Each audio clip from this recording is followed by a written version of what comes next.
Өдрийн мэнд хувийн санхүүгийн стратеги хичээл маань үнэт зүйл зарчмыг тодорхойлох буюу стратегийн гурвалжингийн хамгийн дээд хэсэг дээр эхэлж байна. За үнэт зүйл гэж юу вэ гэх юм бол таны шийдвэр үйлдэл сонголтыг бий болгодог дотоод чиг баримжаа буюу биднийхаар луужин луужин гарвал бид нэр хаачаа явсан нэг хой зүгийг болдог шиг таны үнэт зүйл бол эрхэм зорилго алсын хараа гэдэг маш олон зүйлийг тодорхойлоход ач холбогдлоо өгдөг. Амьдралдаа сэтгэл хангалуун байлгах өөрийгөө ойлгох тийм дотоод чиг баримжаа гэдэг байна.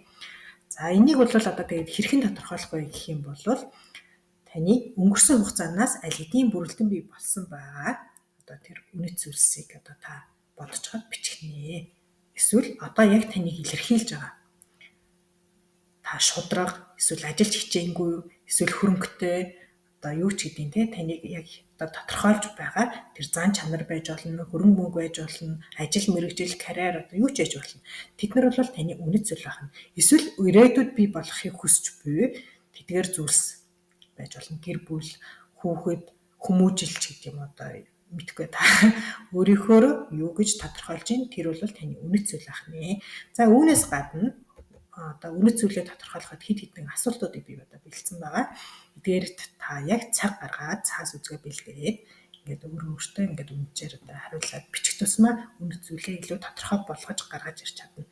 За жишээлбэл би юунд хамгийн их итгэдэг вэ? Эсвэл хүмүүст би юу гэж дурсагдахыг хүсэж байна? Миний амьдралын хамгийн аз жаргалтай мөчүүд юутай холбоотой байсан гэдэг юм уу?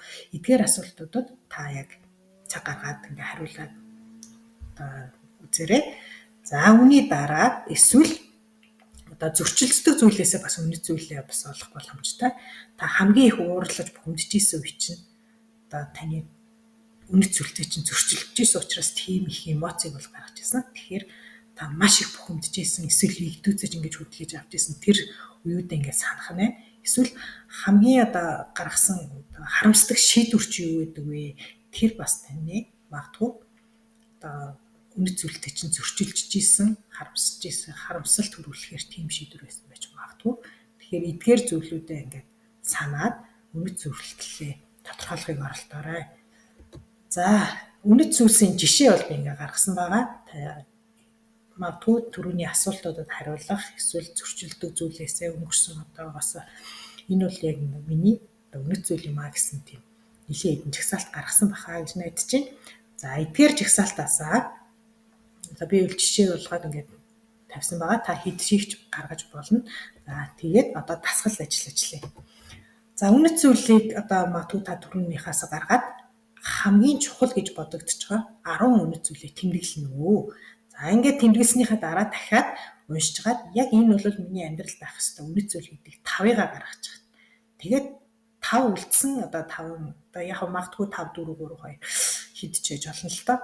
Гэтэ аль болох та хамгийн чухал гэж үзэж байгаа цөөхөн болгоод гаргаж тавих хэрэгтэй гэсэн.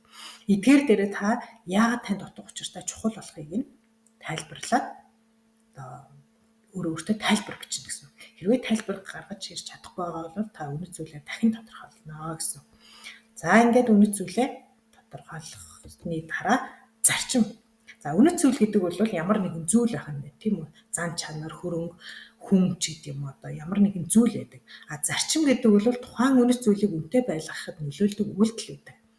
За би нэгэн санхүүгийн хичээл учраас би жишээ олгоод санхүүгийн эрхчлөөний зарчмуудыг зүгээр жишээ олгоод тавьсан байгаа. Та өөрийнхөө тодорхойлсон үнэт зүйл болгон дээр бол зарчим тодорхойлоорой. За жишээлбэл өөртөө эхлээд төлөх зарчим, за зардлаа хянах зарчим, орлогын хурлын их усрын зарчим гэдэг юм уу.